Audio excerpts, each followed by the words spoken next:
j'ai fait un travail, donc quand l'occasion s'est présentée, je me suis proposé. Alors Léon Bourgeois, d'abord il est avocat, docteur en droit, puis il va devenir préfet de la police de Paris, député, sénateur, président du conseil, enfin voilà, il a été plusieurs fois ministre, ça a été une personne importante de la Troisième République. Et alors, le 10 mai 1898 s'ouvre la première conférence internationale de la paix à La Haye et Léon Bourgeois se voit confier la commission d'arbitrage. Il considère que la paix est reconnue comme la condition d'une vraie solidarité internationale et il va s'attacher à garantir la paix par le règne du droit. Son constat est simple, une délibération générale de l'ensemble des nations est porteuse de compromis plus amples et plus durables que la négociation d'État à État. Ceux-ci peuvent obtenir la garantie supérieure de l'entente universelle, selon lui. Ainsi, dès 1899, et pour la première fois dans l'histoire, 24 nations décident ensemble de la limitation des armements et des moyens de prévention de la guerre ou de la résolution pacifique des conflits et aboutissent à la création de la Cour d'arbitrage internationale de La Haye, qui est l'ancêtre de la Cour pénale internationale. Léon Bourgeois conçoit en 1909, date de la parution de « Pour la Société des Nations », une extension des conférences de La Haye. Il veut une organisation armée face aux incertitudes des relations internationales, forte d'une juridiction reconnue par les nations et pouvant éventuellement prononcer des sanctions à l'encontre des États rebelles au droit. La guerre de 14-18 redonne du crédit à cette idée et le 28 juin 1919 est signé le pacte intégré au traité de Versailles qui donne naissance à la Société des Nations et Léon Bourgeois en sera le premier président.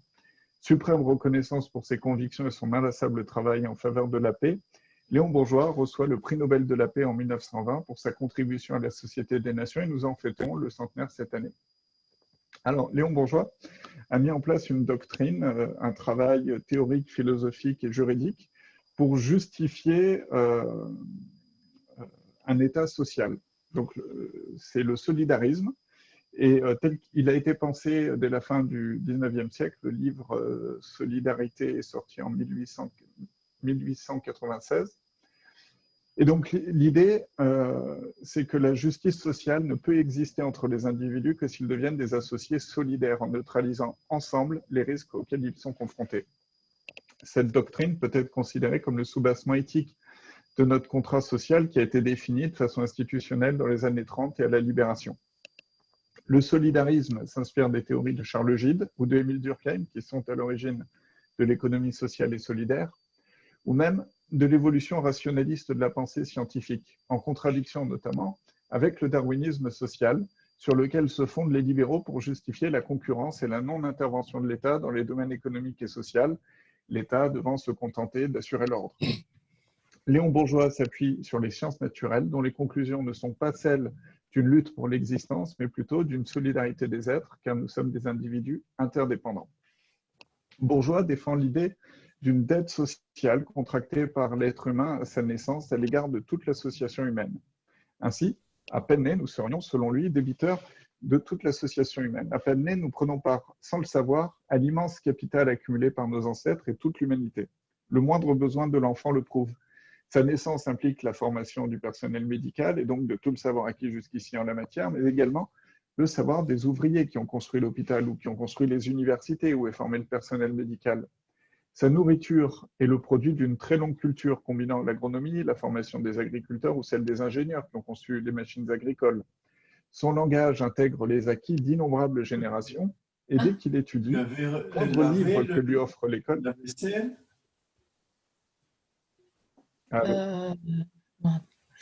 Elle est pleine? Dès qu'il... Non, elle est pleine. Coupez bien les micros. Hein. Dès qu'il étudie, Hop, je vais retrouver ma... Excuse-moi, looping du coup. Pas de problème. Donc le moindre livre que... Son langage intègre les acquis d'innombrables générations et dès qu'il étudie, le moindre livre que lui offre l'école résulte d'une somme incalculable de travail et d'invention. Et plus il avance dans la vie, plus sa dette augmente, car le profit qu'il tire de l'outillage matériel et intellectuel qui l'entoure résulte d'une création de l'humanité passée. Comment, dès lors, nous acquitter de notre dette envers nos ancêtres qui ont disparu? La réponse, selon Léon Bourgeois, et que l'humanité n'a pas accumulé son trésor intellectuel et matériel pour une génération ou un groupe singulier. Nos ancêtres morts ont légué leur héritage à toute l'humanité par-delà les époques. En héritant de ce patrimoine, nous avons reçu la charge de nous acquitter de notre dette envers les générations futures. J'ai perdu ma ligne. T'inquiète pas. C'est un legs de tout le passé à tout l'avenir. Chaque génération n'est que l'usufruitière de ce legs qu'elle doit conserver et restituer aux vivants à venir. Encore, qu'il ne s'agit pas seulement de conserver cet héritage, il faut l'accroître, comme chaque génération successive l'a fait. Et nous touchons ici, selon Léon Bourgeois, à la loi de l'accroissement continu du bien commun de l'association. Combien de temps il me reste? Il te reste 3 minutes.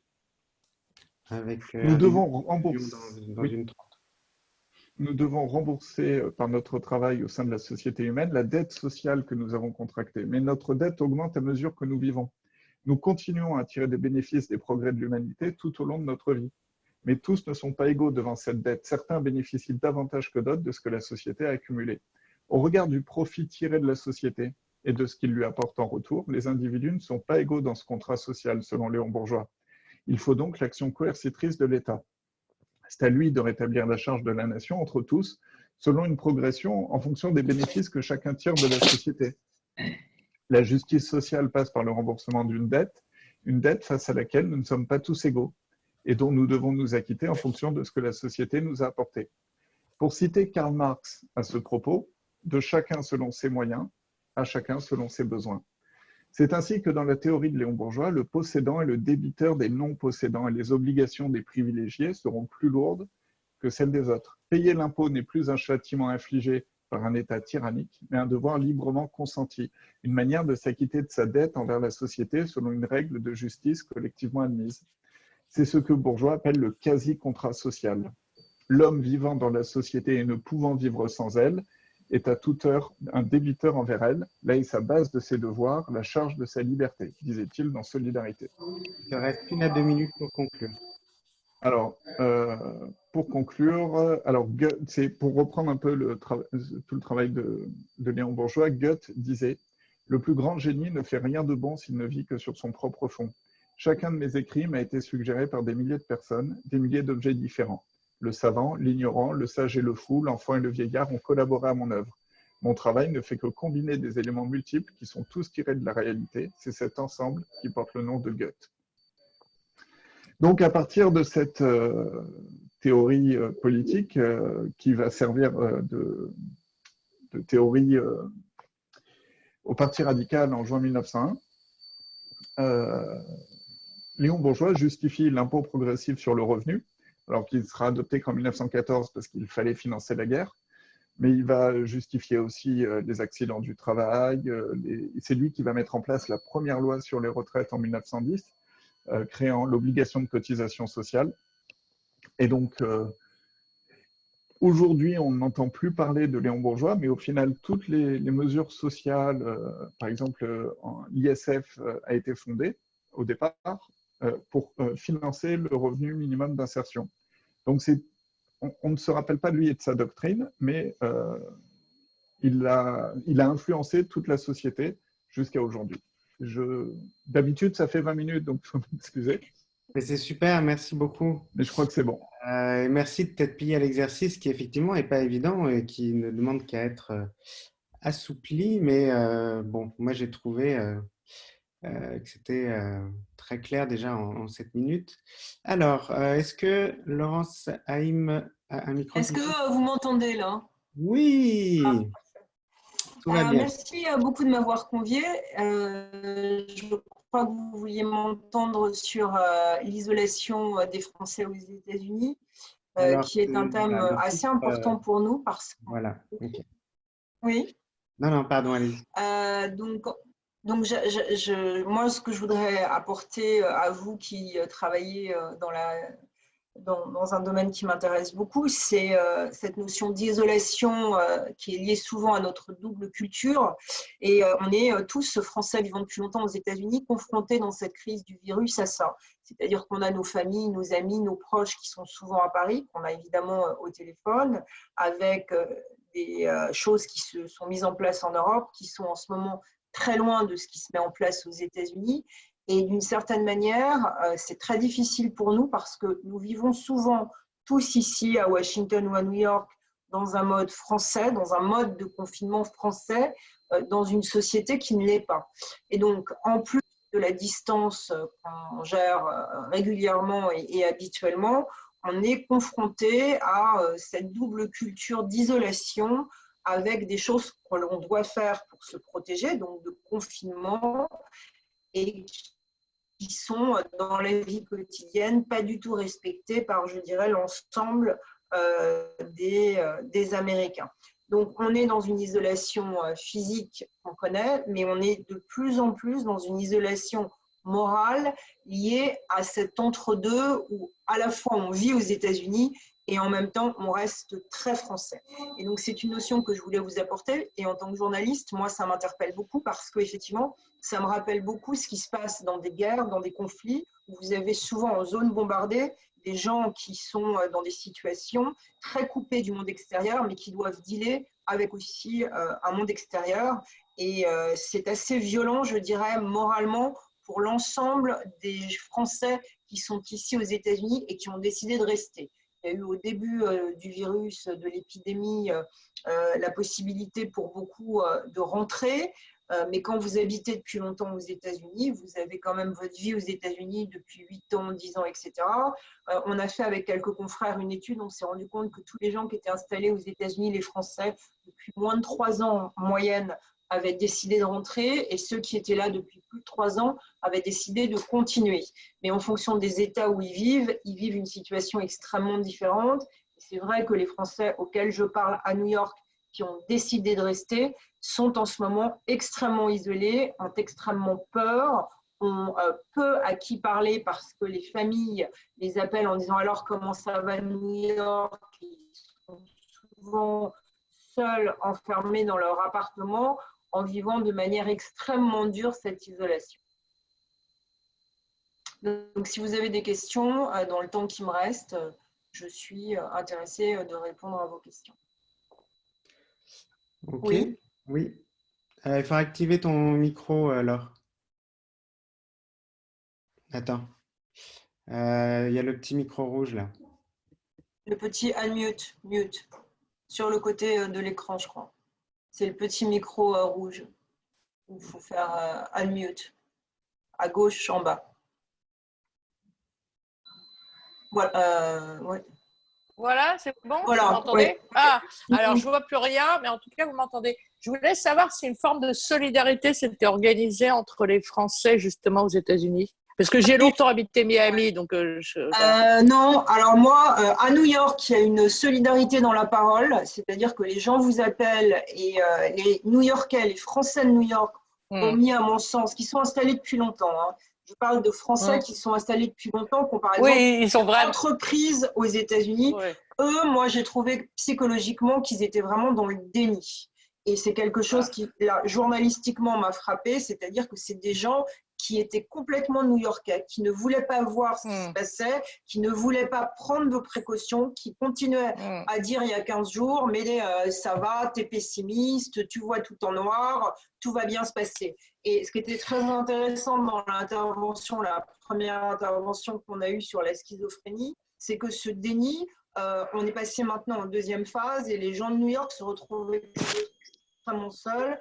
Moi, j'ai des amis psychiatres qui sont très inquiets sur les conséquences de cet enfermement, de cette double culture, avec des syndromes dépressifs qui apparaissent. Sur Washington, les Français qui sont restés travaillent en général pour des institutions protégées parce qu'ils travaillent pour la Banque mondiale, le FMI ou des think tanks.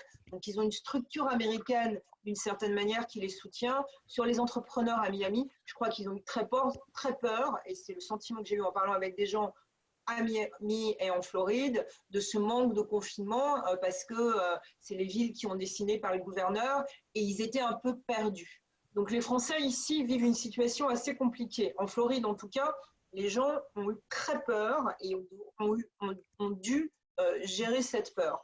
Moi, ce qui m'intéresse plus psychologiquement, et vous pouvez peut-être aider, c'est la raison pour laquelle j'ai eu envie de participer à ça, c'est que je suis certaine que pour les Français expatriés, pas simplement aux États-Unis, une assistance mentale et morale va devoir être importante et se faire.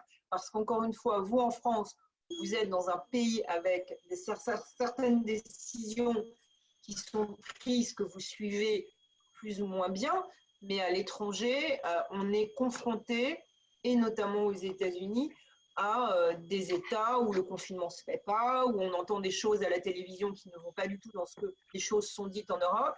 Et pour les Français vivant à l'étranger, je pense qu'il y a une absence de structure qui serait importante à mettre en place. Merci. Merci. Et puis moi, j'avais aussi du coup une question sur mon domaine, sur la psychiatrie. A priori, la psychiatrie, c'est vraiment très aléatoire aux États-Unis. Quel est votre point de Alors, vue mon par rapport à sentiment, ça? c'est que la psychiatrie faite à la française n'est pas bien pratiquée aux États-Unis. En tout cas, c'est considéré comme quelque chose qui se pratique, mais dans des structures très particulières. Et à New York et à Washington, on est plus dans de la psychologie, mais il faut avoir de l'argent pour se faire aider mentalement. Ça coûte extrêmement cher. Bon, en France aussi. D'accord. Moi, j'avais l'impression qu'en France, on était plus aidé à un moment donné, mais en tout cas, parler aux États-Unis coûte très cher.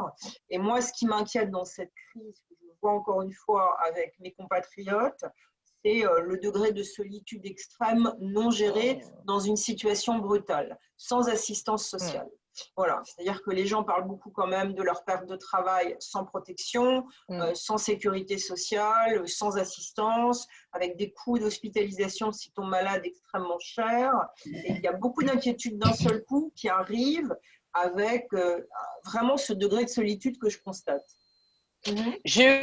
J'ai eu l'impression que la Caisse des Français à l'étranger commençait à prendre un petit peu, qui est la branche de la Sécu qui vaguement aide les Français à l'étranger. Ça va pas loin quand on habite les États-Unis, mais bon, avait commencé à prendre un peu conscience de la complexité, justement. Alors, oui et non, parce que quand vous vivez depuis longtemps aux États-Unis, en général, vous êtes sur la double culture et vous pouvez aussi avoir eu besoin de votre assurance médicale qui pratique une augmentation importante.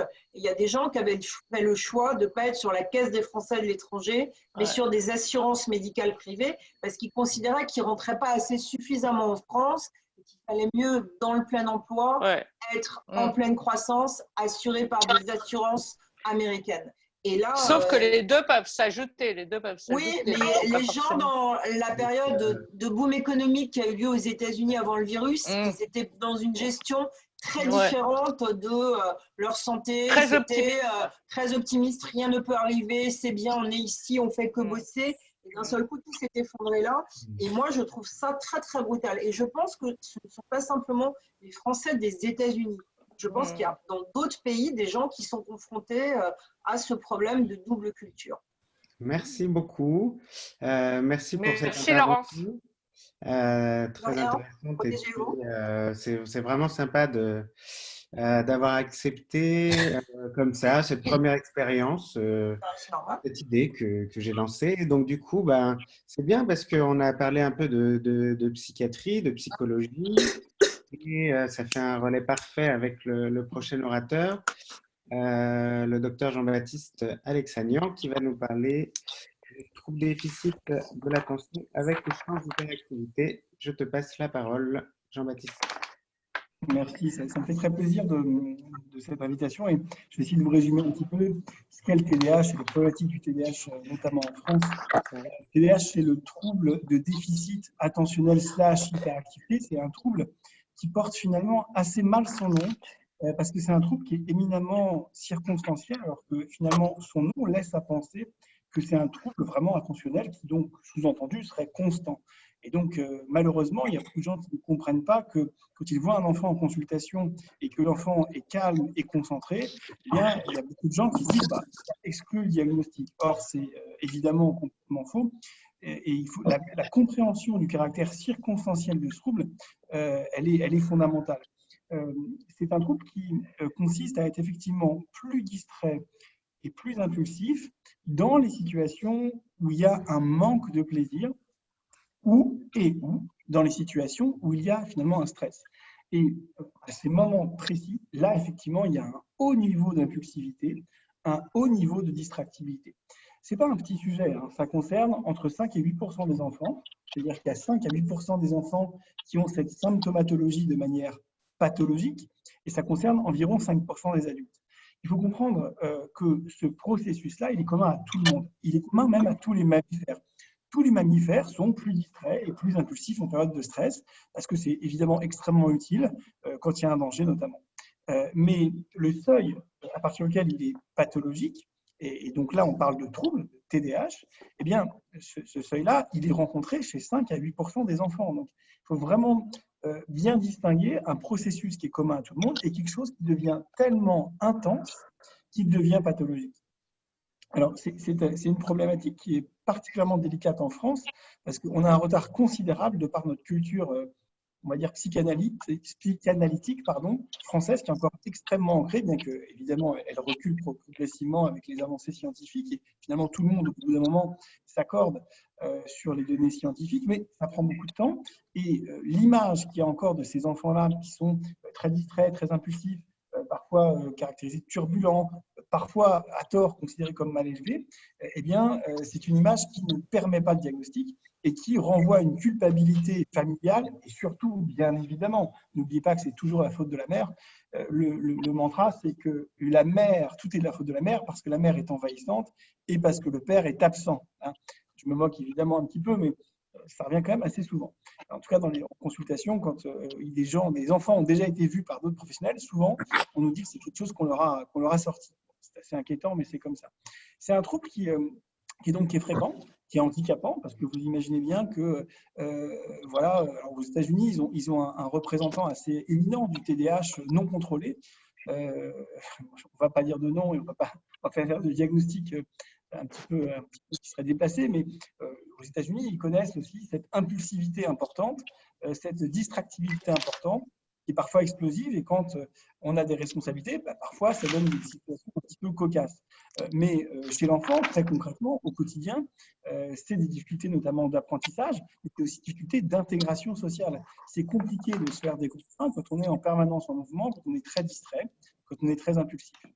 C'est compliqué aussi donc d'avoir des apprentissages scolaires qui se passent bien, et donc on se sent assez vite finalement nul et rejeté, et ça amène à énormément d'échecs scolaires. Mais une nuance qui est importante aussi à comprendre dans le TDAH, c'est que, encore une fois, s'il y a du plaisir à faire quelque chose, il n'y a pas de symptômes. Et c'est pour ça qu'on a des gens qui réussissent extrêmement bien à l'école avec un TDAH.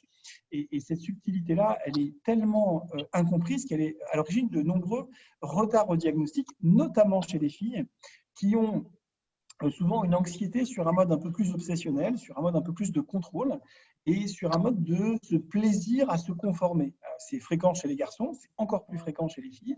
Et notamment, il peut y avoir un plaisir d'offrir à ses parents des bonnes notes, un bon carnet, de faire plaisir à la maîtresse. Et donc, dans ce cas-là, la symptomatologie, notamment à l'école, sera assez peu visible. Et finalement, il y aura un grand retard au diagnostic qui sera préjudiciable parce qu'en fait, il n'y a pas que l'école dans la vie. C'est bien l'école, c'est important, mais il n'y a quand même pas que l'école dans la vie. Et ces filles-là, finalement, le retard diagnostique sera tel que peut-être qu'elles ne seront diagnostiquées que beaucoup plus tard à l'âge adulte.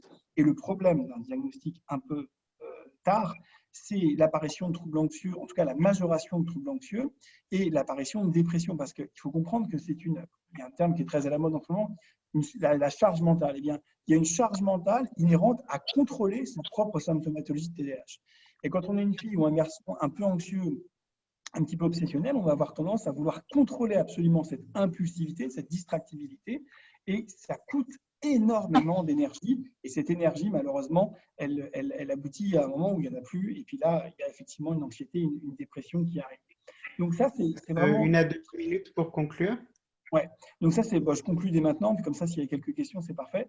Le TDAH, c'est un trouble fréquent, c'est un trouble grave qui est extrêmement sous-diagnostiqué en France chez l'enfant et chez l'adulte, j'en parle même pas. Et en France, malheureusement, on a un retard considérable chez l'adulte parce que le traitement recommandé en première intention, eh bien, n'est pas remboursé, contrairement, je sais pas, à l'Allemagne, à l'Angleterre, à la Belgique. Quel traitement ? Le traitement de référence chez l'enfant et chez l'adulte, c'est le méthylphénidate. Donc, il y a plein de formes commerciales du métier de FINAP, peu importe leur nom, mais c'est le métier de FINAP. Voilà. Et si vous avez des questions, eh ben, je suis entièrement disponible, je serai ravi d'y répondre. Moi, j'ai une question un peu globale pour tous les Français qui me parlent ici aux États-Unis. Tout le monde, mais je ne sais pas si vous êtes le bon interlocuteur, mais je me permets de la poser. Tout le monde dit on traîne en pyjama, on n'arrive pas à trouver de routine et on est totalement désarçonné, on a un manque de concentration totale. Est-ce que c'est un phénomène qui s'est produit en France, par exemple? Et est-ce que ça paraît, c'est pour vous quelque chose de fréquent dans une situation de confinement? Le manque de repères qui fait que plus personne n'a d'énergie et que les choses prennent énormément de temps pour faire des papiers. Alors, pardon, j'ai coupé le micro, mais c'est une erreur de ma part. Effectivement, le micro est obligé d'avoir de la fin. Mais effectivement, la procrastination, le fait de repousser en permanence ce qu'on pourrait faire, c'est quelque chose qui est assez fréquent. Alors, le confinement, c'est intéressant parce qu'il y a plein de manières différentes de réagir au confinement. Il y a des gens qui sont complètement épanouis, complètement heureux, notamment ceux qui ne se plaisent pas dans leur vie habituelle, ceux qui ont difficulté au boulot, ceux qui n'aiment pas l'école. Et là, il y a vraiment un épanouissement assez étonnant des patients. Moi, je continue à consulter beaucoup et les patients viennent énormément. J'ai quasiment pas d'annulation. C'est très intéressant de voir comment finalement les gens réagissent au confinement. Et ils ne réagissent pas tant au confinement par rapport au diagnostic. C'est-à-dire que ce n'est pas parce qu'on a un trouble anxieux que, parce qu'on a une dépression que, parce qu'on a un TDAH que. Ils réagissent vraiment en fonction de leurs préférences, de leur goût habituel. Les gens qui ont une anxiété sociale, finalement, sont très rassurés par le confinement, certains, et puis d'autres qui ont aussi une anxiété sociale, culpabilisent encore plus et se disent finalement, je me sens encore plus mal parce que je me sens encore plus isolé, alors que déjà avant, ils étaient isolés, ils n'osaient pas aller vers les autres. Donc ça dépend vraiment des gens, mais effectivement, cette histoire de procrastination, je pense que ça touche un grand nombre de gens parce que finalement, on a une routine, vous avez raison, et quand on sort de sa routine, on est des animaux, on est des mammifères. Hein. Les mammifères, c'est fait pour faire tout le temps la même chose. Et quand on sort de cette routine, eh bien, on est assez vite perdu. Mais est-ce que vous recommanderiez à des gens, parce que c'est la question qu'on a ici beaucoup, hein, de maintenir une routine? Alors oui, complètement. Alors ça, c'est certain, mais je crois que tous les psychiatres le recommandent. Je crois que 100% des psychiatres et des médecins le recommandent, notamment une routine hyper importante qui est l'heure du lever et l'heure du coucher. Je pense qu'on est tous d'accord là-dessus, honnêtement, je n'invente rien. Et il faut au maximum garder une routine, il faut au maximum garder une activité physique. Il faut s'occuper, c'est vraiment fondamental. Mais le plus important, s'il y a un message à donner, mais un seul message, c'est l'heure du coucher et l'heure du lever ne doivent pas être modifiées. Il faut absolument conserver ce capital de sommeil et ce rythme de sommeil. Ça, c'est vraiment. Mais ça, c'est valable pour tout le temps. Oubliez le confinement, c'est valable pour tout le temps, mais alors, dans le confinement, c'est indispensable. Merci. Merci beaucoup, Jean-Baptiste. Alors, Jean-Baptiste, aussi par rapport au TDAH. Je vous recommande. Oui. Par rapport au TDAH, aussi, si le diagnostic est fait tardivement à l'âge adulte, pour beaucoup de psychiatres, ils ne s'autorisent pas, en tout cas, à donner le traitement, il me semble. Alors oui, effectivement, malheureusement, il y a beaucoup de psychiatres qui ont peur de la prescription hors AMM, hors autorisation de mise sur le marché au-delà de 18 ans. Ils ont un peu peur parce qu'effectivement, on est assez vite embêté quand on le fait, mais il faut le faire et c'est tout à fait légal de le faire. Il faut évidemment prendre les précautions nécessaires, mais c'est possible. Excuse-moi, Jean-Marie. Mais je t'en prie. Et du coup, ça va nous permettre de passer à Alain Leroux. Est-ce que tu es là? Est-ce qu'on t'entend? Il faudrait que tu actives ton micro ou que je te l'active. Je ne sais pas si c'est moi qui… Hop. Voilà. Je crois que c'est bon. Ouais, c'est bon? Super. Ouais. Vas-y, je t'en prie. Super. Tac. Alors, bonsoir à tous. C'est un confinement à la lueur de la bougie chez moi et c'est normal. Vous ne me voyez pas, c'est pour protéger mon pseudonyme. Mais si tout va bien, a priori, vous allez m'entendre. Oui. Super. Donc, quand le docteur Perrin m'a contacté ce lundi, pour me demander de participer, j'ai trouvé ça ultra cool. Je lui ai demandé de quoi il voulait que je parle, parce que des choses qui me passionnent, il y en a plein. J'hésitais notamment entre la longueur de la phrase chez Proust et l'histoire des doubles poneys de Ras Hansen. Donc, je lui ai demandé de m'aider à choisir et je lui ai demandé pourquoi il m'avait contacté moi, en fait. Il m'a dit qu'il aimait bien mon blog, il m'a dit qu'il aimait bien mon activité sur Twitter et là, j'ai compris qu'en fait, il faudrait être un peu sérieuse. Du coup, comme ça, sans trop réfléchir, j'ai choisi le sujet « Le confinement n'est pas passif ». Et puis, j'ai commencé à réfléchir. J'ai réfléchi un peu comme l'élève de terminale aurait réfléchi à un sujet de dissertation donné par son prof de philosophie. Et j'ai commencé par faire quelque chose de pas très logique pour me rassurer. J'ai contacté un copain génial, Kevin, pour qu'il soit mon backup au cas où j'arriverais pas à faire ma dissertation devant vous ce soir. Et il m'a dit oui, mais tu sais Manon, pas de problème, parce que moi si je parle à ta place, de toute façon je prépare rien du tout. Donc j'ai fait la méthode de Kevin et j'ai pas préparé grand chose. Je me suis contentée tout au long de cette semaine, depuis lundi, d'être attentive un peu partout autour de moi à ce qui pourrait m'aider à disserter devant vous ce soir sur ce confinement qui n'est pas passif. Et d'abord, il y a eu lundi soir dans Quotidien sur TMC, l'avocat François Sureau qui a dit oui, la particularité de ce confinement, c'est qu'il est passif. Et moi, je me suis dit, c'est super en fait, on est en plein dans le thème. Et puis mercredi soir, dans son point presse quotidien, on a entendu professeur Jérôme Salomon, le directeur général de la santé en France, et il a dit notamment « Rester à la maison, c'est agir contre le virus. En restant chez soi, c'est une vie toutes les 8 minutes qui est sauvée. » Et là, je me suis dit que c'était foutu pour moi parce que mon sujet, en fait, il était déjà résolu mercredi soir. Parce que sauver une vie toutes les 8 minutes, c'était quand même tout sauf un confinement passif. Alors jeudi, hier, j'ai commencé à me dire que je vous parlerais finalement des doubles poneys de Ras Hansen. Et puis, j'ai échangé avec mon ami infirmier Julien Martinez, qui est aussi sur Twitter. Ah oui, Julien. Julien ne faisait pas de Covid avant, il fait du Covid maintenant. On a échangé ensemble sur le confinement, sur la passivité de ce confinement, sur ce Covid. Et donc, merci à lui, je me suis rendu compte que mon sujet n'était pas simple et que ce serait mieux de vous lire une anti-sèche. C'est parti. Je m'appelle Manon Leroux, j'ai 33 ans et je suis malade. Ma maladie m'impose de vivre confinée depuis plusieurs années.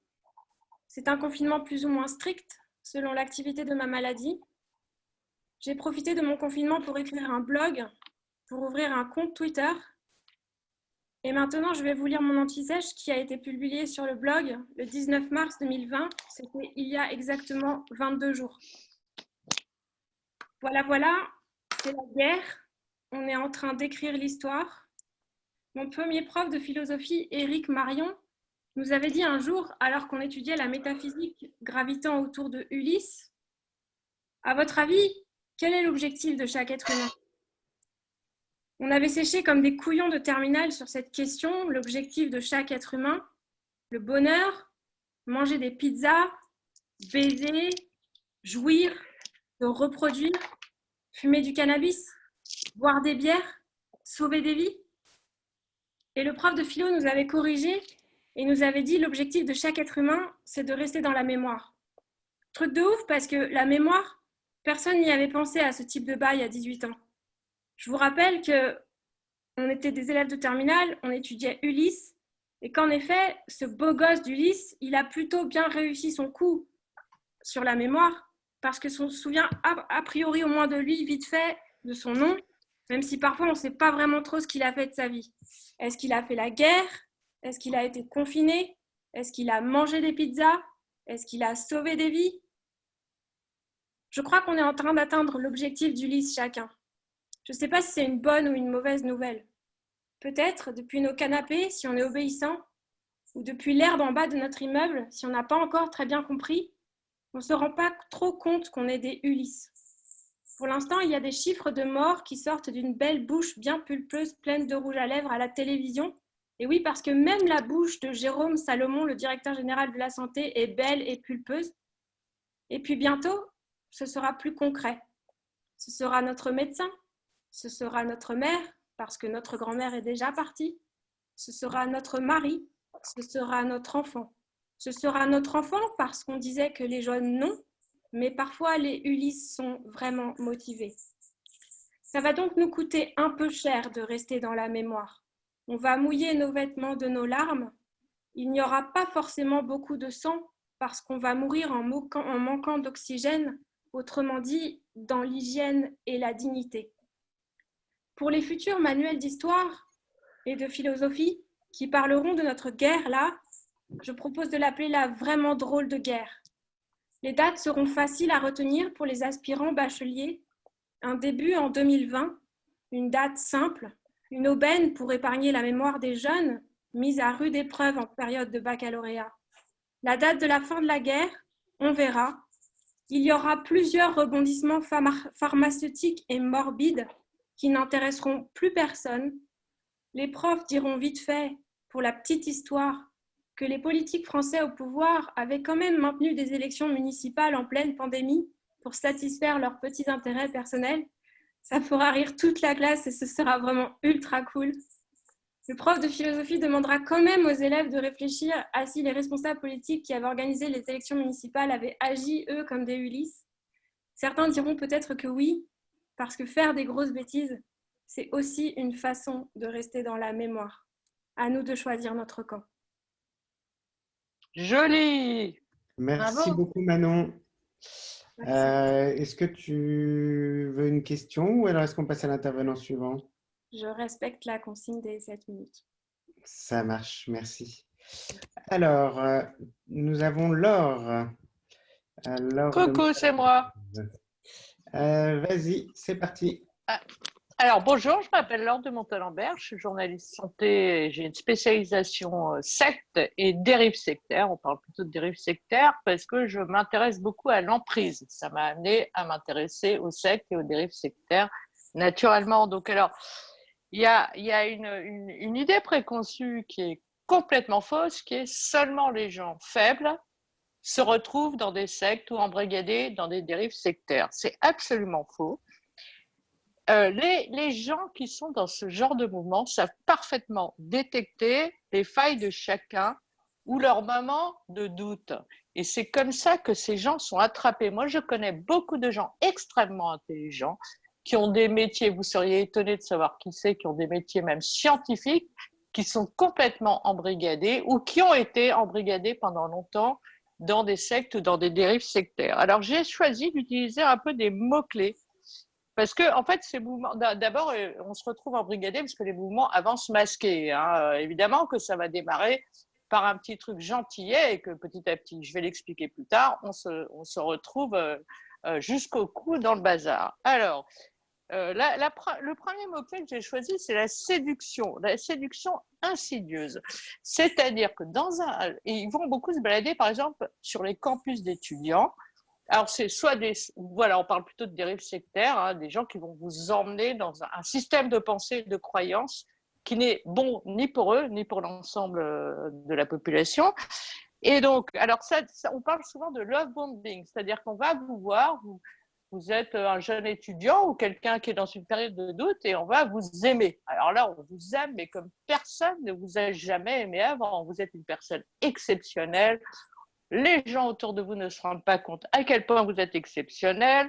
Vous êtes compris comme vous n'avez jamais été compris de votre vie. Vous êtes même peut-être un élu. Ça arrive dans certaines dérives sectaires un peu plus mystiques. Hein, et on vous trouve des solutions à tout. Et c'est là que les dérives sectaires dans les patamédecines ou les dérives sectaires de médecine bizarre entrent en jeu. Hein. On va vous guérir, Alors, on vous donne que des promesses positives. Vous êtes un être unique. Un être unique qui va être considéré comme un être unique dans un groupe qui va le respecter extraordinairement. Ça, c'est la première étape. Donc, ça arrive, alors on est harponné par des organismes d'apparence tout à fait classiques. Hein. Ça peut être de la formation professionnelle, de l'aide gratuite aux devoirs de vos enfants, des écoles agréées par l'État. Hein. Je ne citerai pas les noms parce que voilà, je ne tiens pas à avoir tout de suite un procès, mais on sait que ça existe. Voir des tests d'intelligence sur Internet ou en réalité, ou bien juste allons écouter la parole du Christ ensemble, mais ça c'est le côté plus religieux. Hein. Il y a des tas de dérives sectaires qui ne sont pas du tout religieuses. Elles sont fondées sur de la croyance, mais elles ne sont pas forcément religieuses. Alors petit à petit, l'emprise s'installe par l'organisation de l'isolement. Donc mon deuxième mot-clé, c'est l'emprise et l'isolement. Donc, ça fait 2 mots-clés, en fait. Donc, Donc, nous sommes les seuls à te comprendre, à t'aimer. Ça va amener à… Mais les gens autour de toi, eux, ils ne te comprennent pas. Ils ne t'aiment pas vraiment puisque nous savons t'aimer. Et puis, nous, on peut te guérir. La médecine classique, non, mais ils ne comprennent pas, ils n'ont rien compris. Nous, par nos prières, par nos plantes, par nos pensées, nous pouvons te guérir. L'extérieur devient ainsi diabolique, mauvais. Ça, c'est très classique. Hein. Les gens de l'extérieur sont des gens mauvais. On n'est bien que dans le groupe. On ne peut être compris que par le groupe et seul le groupe a raison. Donc, et il y a une surveillance, se met souvent en place une surveillance du rapport à l'extérieur. Pas forcément, quelquefois c'est juste l'emprise qui joue son jeu et que petit à petit les gens s'éloignent de l'extérieur. Alors là-dedans, il y a toujours un gourou qui peut s'appeler, donc mon mot-clé là, c'est gourou. Alors il peut s'appeler berger, il peut s'appeler soignant, enfin, ou thérapeute, il peut s'appeler n'importe que ce que vous voulez. Hein. Alors, on ne doit pas remettre en question le gourou ou le berger. La moindre remise en question, là, on est déjà sous emprise. Hein. Tous les aspects de la vie sont décidés, soi-disant par le groupe, mais en fait par le gourou. Donc, éventuellement, la manière dont vous vous habillez, qui vous voyez, avec qui vous couchez, comment vous élevez vos enfants. Voilà. Donc, il y a souvent une surveillance, mais parfois, la surveillance se fait par les autres membres du groupe, ou voire une autosurveillance et une auto-limitation. Voilà. Alors après, donc, tout ça est très insidieux. Les gens ne vont pas vous dire tout de suite « Je suis la réincarnation du Christ ». Sinon, évidemment, vous tourneriez immédiatement vos pas vers le sens inverse. C'est une très mauvaise phrase, hein, je suis désolée, mais vous fuiriez. Ça se fait donc insidieusement. Au début, on vous aime, on vous accompagne, on vous tient la main. Et puis, petit à petit, vous vous engagez dans un chemin qui va souvent aussi vous coûter de l'argent, vous coûter du temps, vous coûter vos amis, vous coûter votre famille. Alors, à ce moment-là, on est installé dans un autre univers, même si on habite toujours chez soi. Hein, et ça devient, c'est très insidieux. Et petit à petit, plus on a avancé, plus on est engagé. Et on verra que pour se désengager, c'est un des éléments qui compte le plus. Donc, on commence par on commence par aider un peu le groupe, et puis petit à petit, on vous en demande de plus en plus. Il y a un endoctrinement progressif.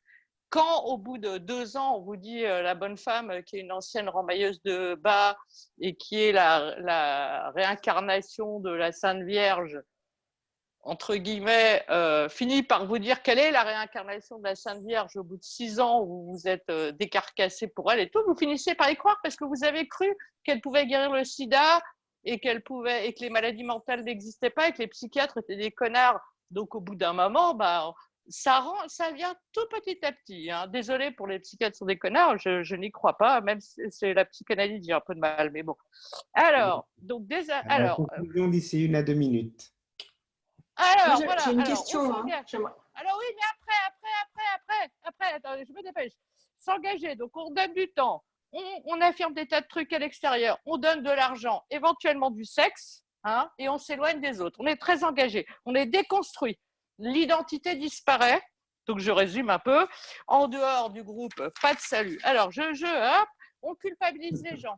Dans les médecines parallèles, à dérive sectaire, on doit s'auto-guérir. Si on ne s'auto-guérit pas, c'est qu'on est coupable. Et d'ailleurs, parfois, on meurt guéri, ce qui est extraordinaire.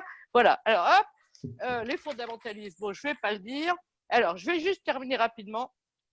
En fait, il se passe entre 6 à 8 ans entre le moment où une personne, dans une secte ou dans une dérive sectaire, se pose les premières questions sérieuses sur le groupe et le moment où elle sort. Donc, quand on est face à une personne comme ça, il ne faut jamais l'attaquer de front. Il faut toujours garder le contact le plus longtemps possible, l'écouter, lui poser des questions, essayer d'insinuer le doute, mais sans jamais juger. Voilà, je n'ai pas tout dit, mais j'ai fini. Mais je suis disponible pour vous sur, je ne sais pas si mon adresse, mon Florence adresse. avait une question. Non, Bah, rapidement, ça une va question, répondre. parce qu'aux Oui, États-Unis, Laurence. justement, c'est très intéressant, Laure, ce que tu disais. Merci. Est-ce que tu considères que les mouvements yogis aux États-Unis et des gens comme Osho sont des gens Des dérives sectaires. qui sont dans des Alors, sectes? Ouais, des dérives sectaires. Donc, on parle de dérives sectaires maintenant. Alors, je ne connais pas particulièrement ces mouvements. Je sais qu'aux États-Unis, c'est très compliqué dans la mesure où tout et n'importe quoi est considéré comme une religion. Il y avait beaucoup de sectes à Miami, hein, là où j'habitais. Je ne connais pas assez bien ça. Je dirais qu'il faudrait reprendre un peu ces mots-clés. Est-ce qu'il y a une perte de liberté? Est-ce qu'il y a une perte de lien? J'ai tendance à dire oui, pour le peu que j'en sache, mais je ne pourrais pas te l'affirmer. Mais la dépendance financière, tu la situes à partir de quel moment? Dès le départ ou progressive? Je la situe à partir du moment où tu commences à être dans la merde financièrement. Alors, merci beaucoup. Je t'en prie. J'ai juste une question, moi. Est-ce que ce sera enregistré, tout ça? Je suis en train de l'enregistrer, donc après, Ok, très bien. il y aura peut-être le Merci. début qui va sauter, mais on verra. Oh, ok. Alors, est-ce que le Psylab s'est connecté ou pas? A priori, non, parce qu'ils ont été le psychiatre qui devait intervenir a été en urgence à l'hôpital. Du coup, il vient de revenir. Donc, du coup, il nous reste Françoise Godel. Je vois que le micro est désactivé, alors je vais l'activer. Non, parce que sinon, je peux continuer sur les sectes. Pardon. Françoise, tu es avec nous? Oui, je suis avec vous. C'est parfait. Bonsoir. Bonjour Françoise. Bonsoir. Et donc Françoise va nous parler effet clope, défumé, confiné. Merci, c'est à toi. Allez, 7 minutes, c'est parti. Bon, allez, je vais vous parler de tabac, moi. Le tabac, le tabac, c'est une vieille histoire. Le tabac, c'est 1492. Christophe Colomb découvre l'Amérique et il découvre la clope, enfin le tabac en même temps. Le tabac est ramené donc en Europe et il sert à soigner. Catherine de Médicis l'utilisait en fumigation pour ses migraines et on l'utilisait pour tout, hein, pour les rhumatismes, pour les problèmes de peau. On insufflait de la fumée de tabac dans l'anus des personnes noyées pour leur redonner vie. Oui. C'était tabac pour tout. Et ça a continué comme ça. Je vous passe des centaines d'années. Les gens fumaient, les gens prisaient, les gens chiquaient beaucoup. Et on arrive au débarquement. 44, les GI et les blondes. Et là, c'est le boom. Les blondes, les cigarettes blondes. Les cigarettes blondes. Ouais. qui ont changé complètement la donne, avec aujourd'hui 740 milliards de clopes qui sont vendus tous les ans, hein, dans le monde. En France, il y a plus de 11 millions de fumeurs et il y a 75 000 morts. Alors, qu'est-ce qui fait que la clope est dangereuse? La clope est dangereuse à cause de la combustion. Si vous fumiez de la salade, vous auriez des problèmes de santé pareils. Il y a une phrase célèbre qui dit « On fume pour la nicotine, on meurt à cause des goudrons ». Et c'est une phrase qui est profondément vraie. La nicotine n'est pas cancérigène. C'est un truc hyper important. Mais c'est le papier. Les goudrons, ça vient du papier, non? Ça vient de la combustion de tous les produits qui sont dans le tabac. Et vous savez combien il y a de produits dans la fumée de tabac? Il y en a 7000. Alors, je ne vais pas vous faire la liste, parce qu'on y serait encore demain matin. Et moi, il doit me rester à peu près un peu moins de 6 minutes. Mais il y a des substances cancérigènes, je l'ai dit, des irritants, des métaux, comme l'arsenic, des substances radioactives, comme le radon 222, de l'acide et des additifs. On trouve du cacao dans les clopes. Le cacao qui va adoucir le goût et qui va vous ouvrir les bronches. On va trouver de l'ammoniac qui va dilater tout ça pour que ça aille bien au fond. Alors, quand je dis tout ce qui fume, c'est tout ce qui se fume, hein. La chicha qui passe par la flotte, c'est 11 fois plus de monoxyde de carbone, 25 fois plus de goudron qu'une clope. Idem pour la pipe, enfin le cigare, tout ce que vous voulez. Alors, bien évidemment, le tabac est responsable de beaucoup de maladies. Un cancer sur 3. Alors attendez, on pense toujours au cancer du poumon, mais il n'y a pas que ça. Il y a la bouche, les sinus, les voies urinaires, le sein, l'œsophage, enfin je ne vais pas vous faire la liste. La BPCO, l'emphysème, les maladies cardiaques, La baisse de la fertilité, on a moins de bébés quand on clope. Les soucis dentaires, enfin, on va pas faire le schéma, la clope, c'est mauvais. Ce que vous devez savoir, c'est qu'il n'y a pas de petits fumeurs. Ce qui compte, ce n'est pas tant le nombre de clopes que vous fumez, c'est la durée pendant laquelle vous fumez. Ce qu'il faut que vous sachiez, c'est qu'il n'y a pas de clope légère. Quand on fume une clope légère, on met ses doigts sur les petits trous du filtre. On inspire à fond. Et le tabac, la fumée de tabac va au fond des bronches. Et après, c'est dur de soigner des cancers profonds. Ce qu'il faut que vous sachiez, c'est que le menthol, c'est une saloperie. C'est pour ça que les clopes mentholées vont être interdites. Parce que le menthol, c'est un anesthésiant. Il vous empêche de sentir que ça vous défonce complètement. Et il vous permet d'aspirer beaucoup plus fort. Donc, il n'y a pas de petits fumeurs.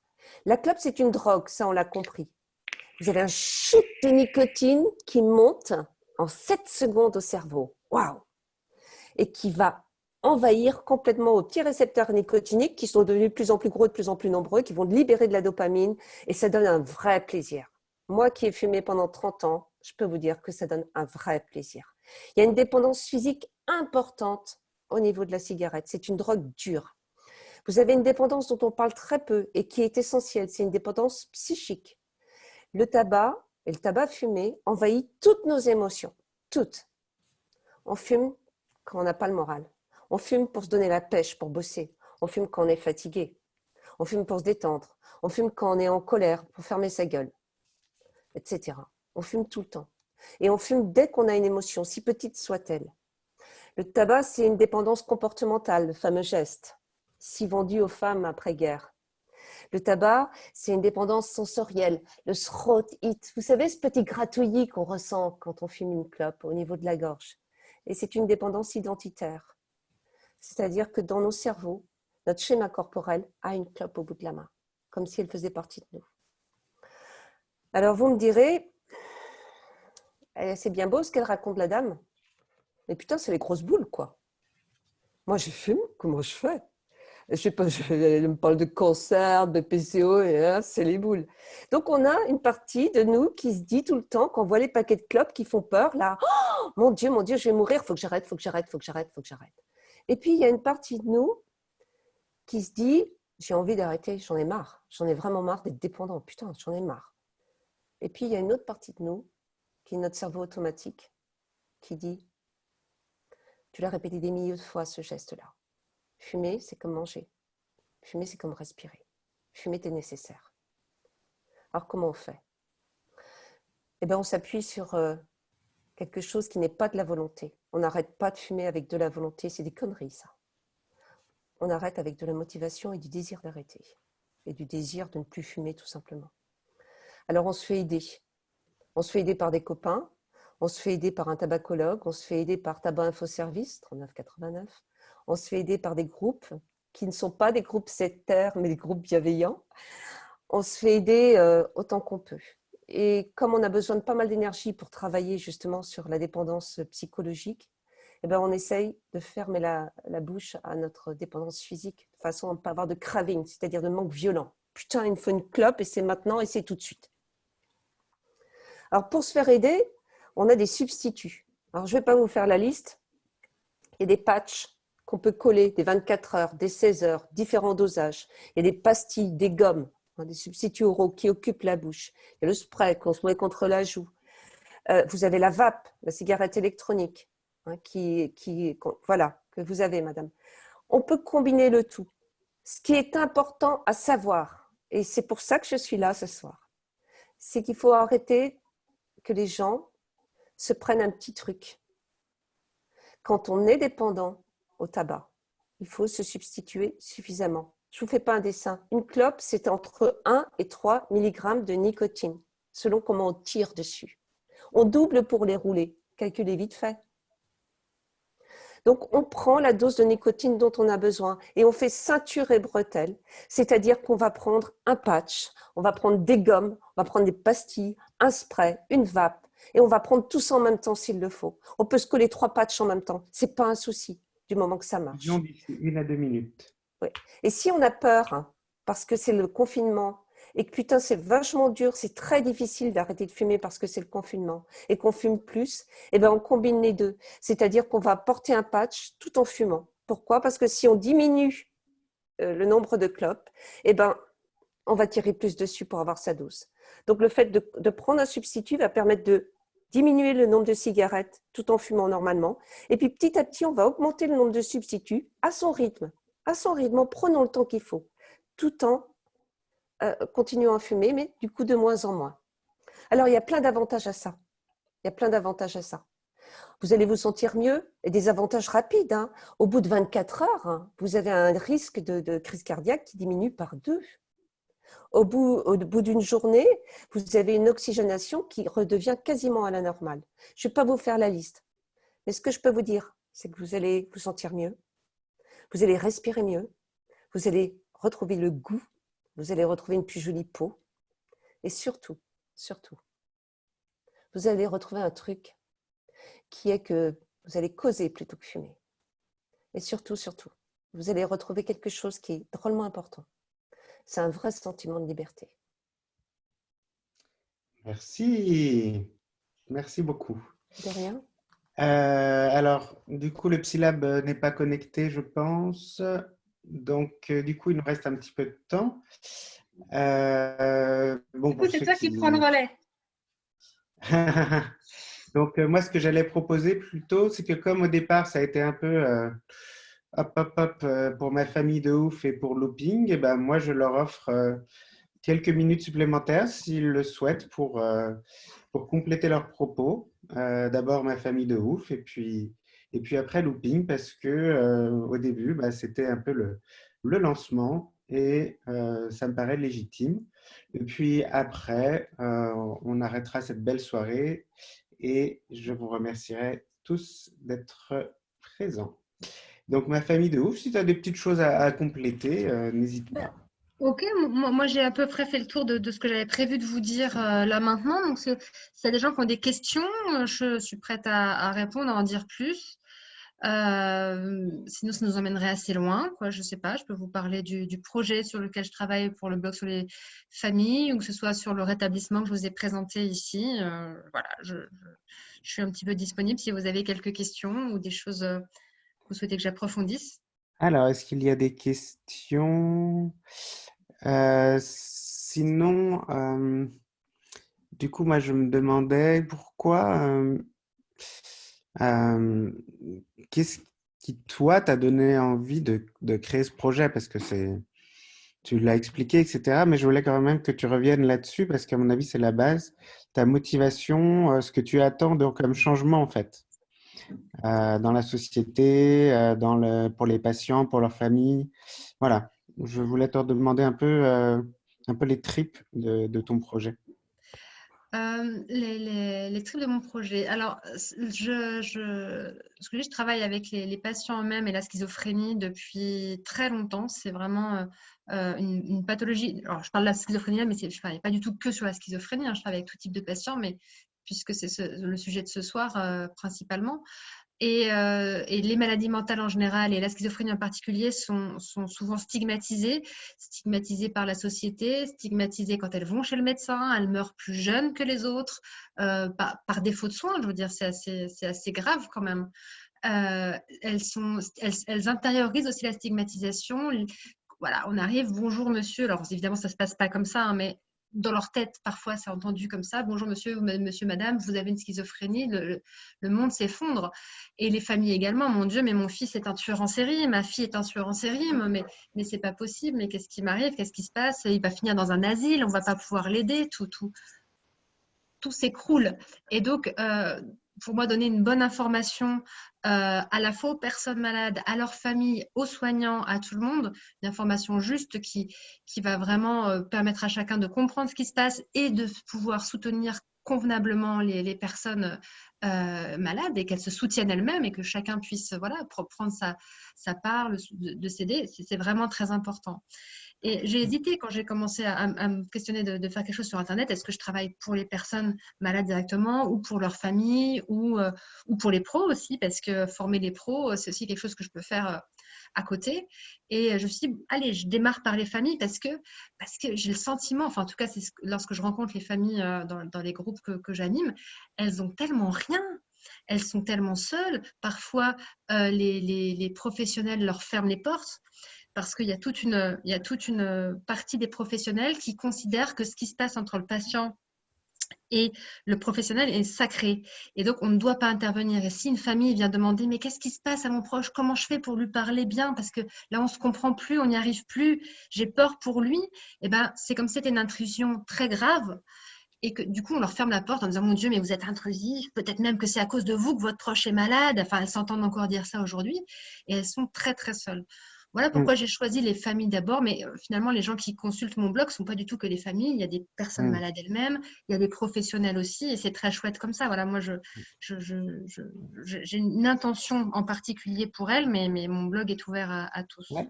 Merci beaucoup. Alors, looping, du coup, je vais réactiver ton micro. Voilà, on t'entend. Alors, tu avais commencé en fait à énumérer les répercussions pratiques qu'on vit au quotidien de ce qu'a fait ce prix Nobel. Et du coup, je trouverais ça intéressant que tu puisses continuer et terminer un peu cette liste. Alors, il me restait 15 lignes à lire que je n'ai pas lues, mais où j'explique… Comme tu veux, tu gères ton… en 30 secondes, je vais vous résumer ces 15 lignes.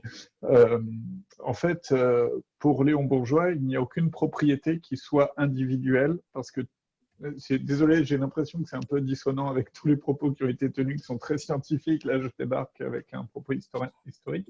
Mais donc, il n'y a pas de propriété qui soit individuelle, parce que toute activité, toute propriété ont une origine sociale, de telle sorte que les prélèvements fiscaux et sociaux effectués par la collectivité sur les revenus et les patrimoines de ses membres sont de justes rétributions des services publics que propose la société plutôt que d'odieuses ponctions exercées sur le travail d'individus méritants. L'État devient alors le bras exécuteur de la solidarité afin que chacun prenne équitablement, selon Léon Bourgeois, sa part des charges et des bénéfices, des profits et des pertes. Et donc, cette conception fut à l'origine des réformes défendues par Léon Bourgeois, notamment la progressivité dans les droits de succession en 1901, la création des retraites ouvrières et paysannes en 1910 et l'obligation de cotisation sociale, et la création de l'impôt progressif sur le revenu en 1914. Mais si je retrouve ma page, elle n'est pas ouverte, c'est pas grave. Mais en fait, toute la logique de Léon Bourgeois, c'est ce qui a permis en fait de constituer tout le socle social. Donc, même la sécurité sociale, on parle beaucoup de… Alors, j'ai plus le nom de celui dont on parle tout le temps pour la sécurité sociale. Alors, on a des candidats pour répondre. Non, mais, enfin voilà, du coup, l'allocation adulte handicapé en 1975, le RMI en 1999, non, je confonds, la CMU en 1999,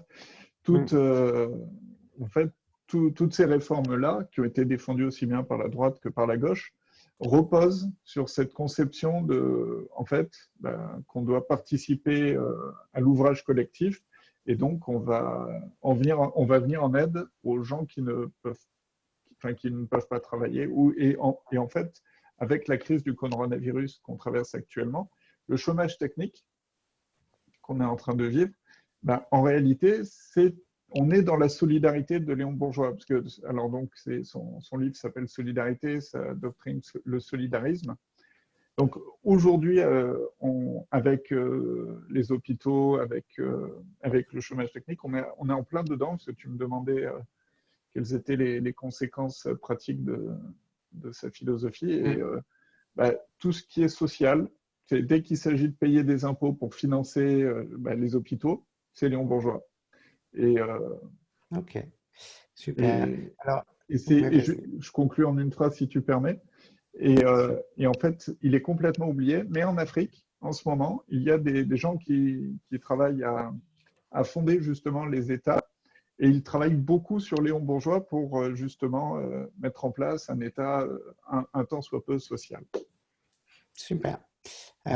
Oui, donc juste par rapport à ta remarque sur le fait que c'était très scientifique, comme c'est la première, du coup, forcément, j'ai fait appel à mon réseau qui, du fait de mon compte Twitter et de ma profession est scientifique. Mais l'idée, si ce concept a plu, c'est que justement, il y a une variété de sujets, dont des sujets comme le tien, mais voilà, que ça part vraiment dans plein de dynamiques différentes. Donc, si ça vous a plu et qu'il y a un sujet que vous aimeriez partager, n'hésitez pas à m'envoyer un mail à l'adresse email que vous connaissez maintenant pour me proposer un sujet. N'hésitez pas non plus à me faire de retours pratiques sur qu'est-ce qui serait bien, qu'est-ce qui serait mieux. Alors, on parle bien sûr, hein, on parle des termes policés, donc c'est soit voilà ce qui est bien, soit c'est voilà ce qui est à améliorer. On ne dit pas que c'est pas bien, on dit que c'est amélioré. Donc, s'il vous plaît, dites-moi que c'est à améliorer. Non, Et c'était super, merci. merci. Et du coup, je vous souhaite à tous une belle soirée de fin de confinement et je vous remercie vraiment beaucoup pour votre participation, que ce soit pour les intervenants et les spectateurs. Au revoir à tous.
Super. T'es bien là? Ouais. Tu fais ça? Alors, Comment tu fais ça? C'est génial. bah, je suis au calme, tranquille, posé. Ah, on m'entend? Voilà. Euh, En haut à gauche, il y a quelqu'un qui me ressemble un peu. Mon Mac, là. C'est mon papa. Ah oui, Ouais. super, c'est chouette. Mm. J'essayais de te parler, mais j'y arrivais pas, hein. Ah bah non, fallait. Je sais pas si tu pouvais activer ton micro ou pas. Non, ça mettait que c'était avec que toi qui pouvais accepter ou pas.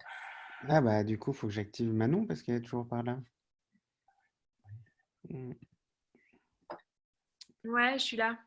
Ouais. J'étais en train d'écrire trop mignon le papa et du coup j'étais en train d'écrire que je vous laissais tranquille en famille. Ah oui, mais t'inquiète pas, il y a ma famille de ouf aussi qui est par Et là. ben voilà, du coup vous êtes tous en famille. Merci beaucoup pour cette soirée super sympa et j'espère qu'il y aura des prochaines éditions très vite. Mais oui, avec plaisir. Et merci à toi pour ton intervention très très belle. Merci, Vraiment, je suis très content de t'avoir proposé. super, merci beaucoup. Au revoir. Ouais. Au revoir. Bonne soirée. Merci, oui. Super Jean-Marie, merci vraiment beaucoup. C'était vraiment une chouette soirée tous ensemble, là, très intéressant et vraiment une chouette organisation. Ça a été pour toi l'organisation? Oui, bah écoute, je l'ai fait comme j'ai pu, hein. Franchement, c'était impeccable, hein. Mais ouais, non, ça a été.